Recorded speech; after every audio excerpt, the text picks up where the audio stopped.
राधे राधे दोस्तों। जय श्री कुंज बिहारी, जय श्री हरिदास, हरे कृष्णा। दोस्तों, राधा रानी वो नाम है जो हर एक भक्त की दुख को हर लेती है और दुख को हर के भक्त के जीवन में सिर्फ खुशियाँ ही खुशियाँ ला के देती है। दोस्तों, कहते हैं अगर आप एक बार राधा नाम बोलोगे तो भगवान स्वयं आपके सम्मुख आके बैठ जाते हैं। जब तक वो राधा नाम पूरा ना सुन ले तब तक वो आपके सामने ही बैठे रहते हैं। ऐसी है हमारी राधा रानी नाम का महिमा। इसलिए जितना भी बोलो राधे राधे उतना ही कम होता जाता है, क्योंकि हमें भगवान को पाना है तो सबसे पहले राधा रानी को पुकारना है।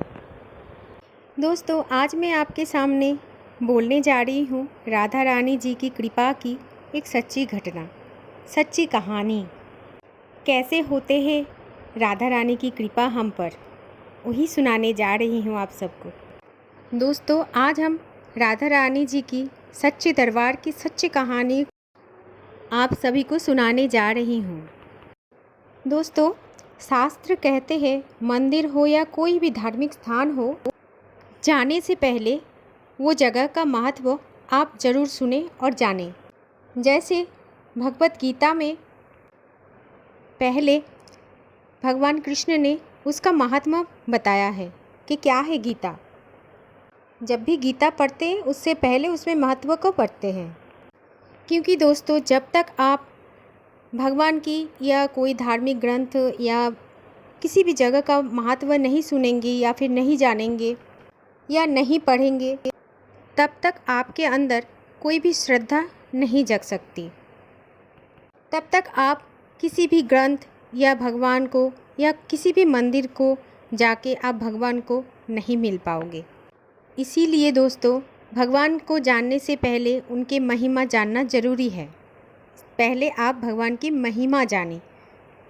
अगर आप बरसाने वाली श्री राधा रानी जी का निज महल जा रहे हैं तो दोस्तों वहाँ पे केवल राधा रानी जी का दर्शन ही होता है। लेकिन अगर आप चाहते हो कि साथ में हमारी प्यारी राधा रानी जी का अपार कृपा हो आपके ऊपर और हमारे बिगड़े हुए कार्य भी बन जाए, तो सबसे ज़्यादा ज़रूरी है हमारी जो किशोरी जी है और श्री बांके बिहारी जी की महिमा को जाने। पहले बांके बिहारी और किशोरी जी की महिमा को अच्छी तरह से जान लें, फिर दर्शन के साथ आपके बिगड़े हुए हर कार्य भी बन जाएगा और हमारी राधा रानी श्यामा प्यारी की दुलार भी मिलेगा और श्री बांके बिहारी जी की प्यार भी आपको मिल सकता है, जैसे दिल्ली में रहने वाले एक भक्त को प्राप्त हुआ है।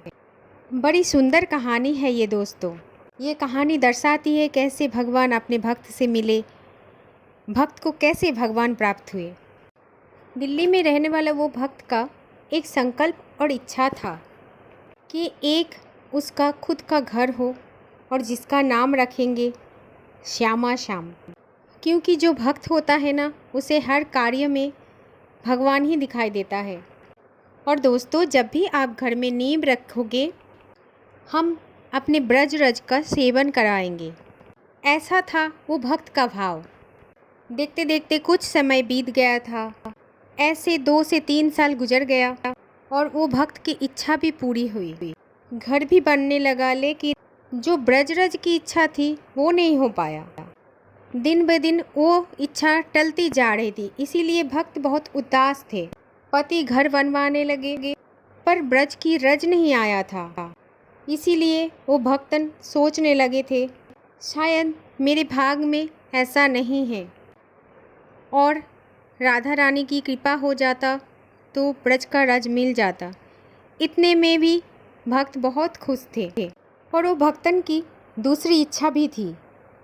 घर का नाम रखना था उनको श्यामा श्याम, तो पति को बोल के घर का नाम श्यामा श्याम ही रख दिया। धीरे धीरे वो भक्तन का घर बनने लगा। बंधुओं, लेकिन उस भक्तन की आर्थिक स्थिति कुछ ठीक नहीं जा रहा था, तो घर थोड़ा रुक रुक कर बन रहा था, क्योंकि घर बनाने के अलावा भी भक्त के परिवार में बहुत सारे लोग थे और जहाँ पर बहुत सारे लोग रहते वहाँ पर खर्चा भी ज़्यादा रहता है। लेकिन एक बात तो सही था कि वो भक्तन ने जैसा सोचा था, राधा रानी जी की कृपा से घर तो बिल्कुल वैसा ही बनता जा रहा था। फिर भी थोड़ा बहुत भक्त का मन तो उदास ही दिख रहा था, क्योंकि वो भक्त की एक इच्छा थी, जो है ब्रज की रज अगर भक्त को थोड़ा सा मिल जाता और उस रज को वो भक्त श्यामा श्याम निवास में जैसे ही सम्मिलित करवा देता। तभी भक्त ने अपने गुरुजी से पूछा कि गुरुदेव, अगर आप कहीं से भी मेरे लिए थोड़ा सा ब्रजरज की व्यवस्था कर देते तो मेरा उपकार हो जाता।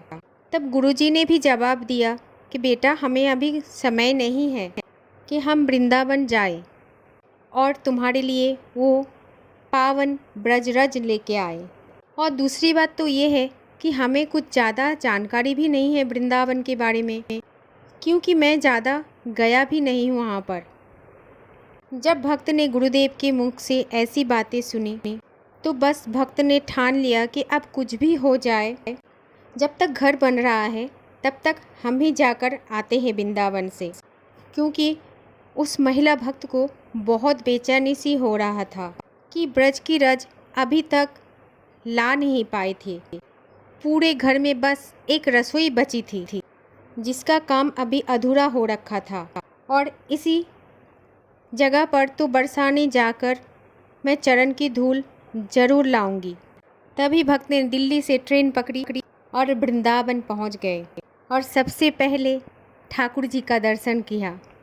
दोस्तों, मंदिर में तो पता है आपको कि बांके बिहारी जी के मंदिर में कितना भीड़ होता है और श्रद्धालु कितने आते हैं और भीड़ भी कितना होता है। इस भीड़ की वजह से वो भक्तन की पैर में चोट लग गया था और जिसके चलते वो भक्तन के पैर में काफ़ी दर्द होने लग गया था और मंदिर के बाहर आकर वो भक्तन बहुत रोने लग गई थी और बोलने लगी थी कि ठाकुर जी, भूल चूक माफ़ कर दीजिए, मुझे क्षमा कर दीजिए। दोस्तों, कभी कभी हम भक्तों को तो ऐसा लगता है कि हमसे कोई अपराध हो गई हो, कोई भूल हो गई है, इसीलिए भगवान ने ऐसा किया, इसीलिए हम सबको कोई दुख आया। जैसे ये भक्तन को चोट आया था तो उनको भी ऐसा लग रहा था कि उनसे कोई शायद गलती हो गई, तभी उनको चोट आ गया।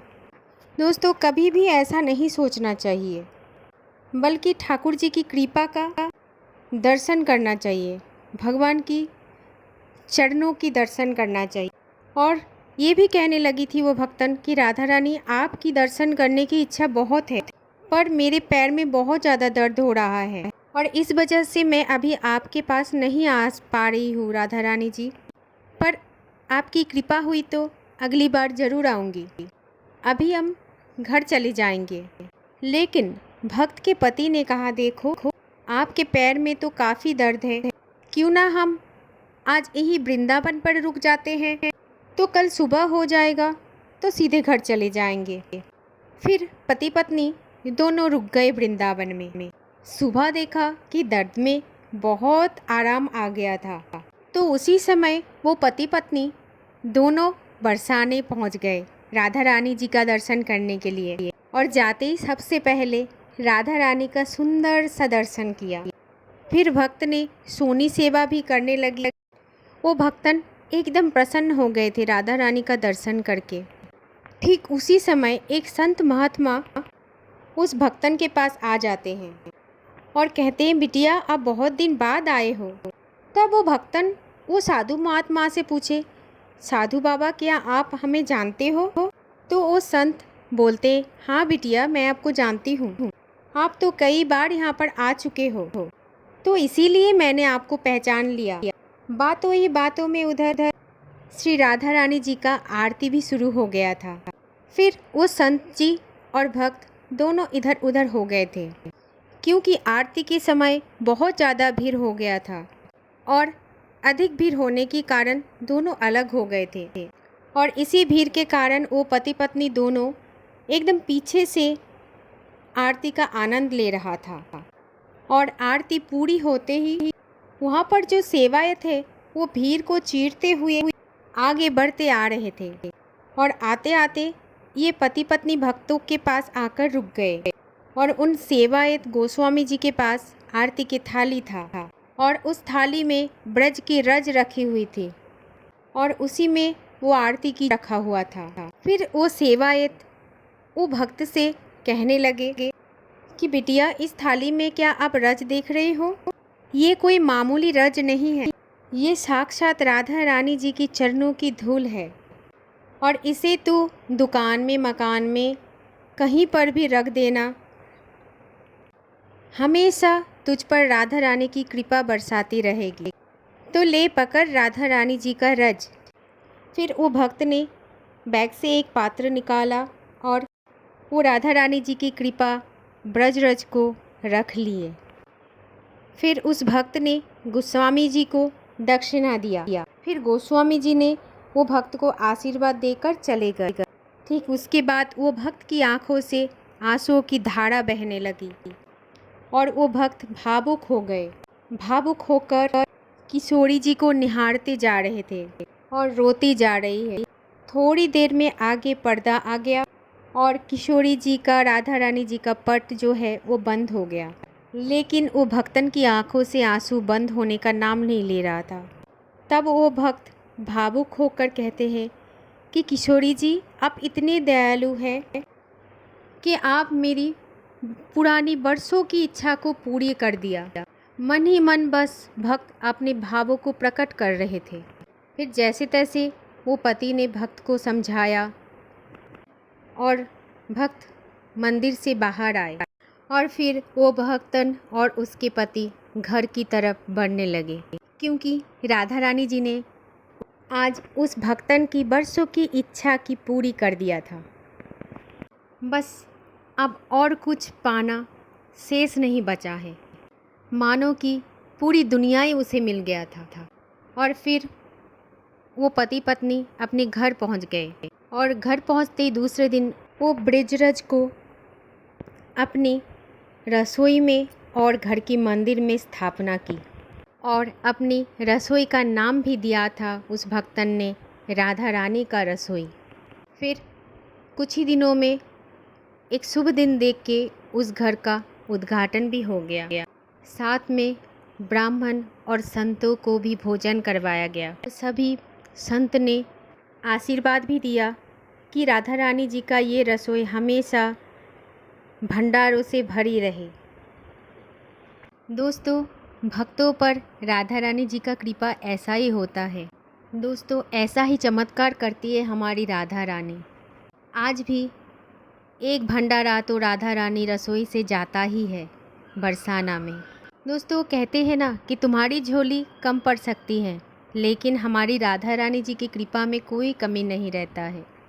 ऐसा कृपा करते हैं हमारी राधा रानी जी। तभी तो बोलते हैं सब कि तुम्हारे भीगने में कमी हो सकती है, लेकिन बरसाने वाली की बरसने में कोई कमी नहीं होता है।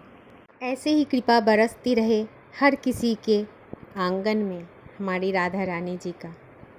जय श्री राधे राधे, जय श्री कुंज बिहारी, जय श्री हरिदास।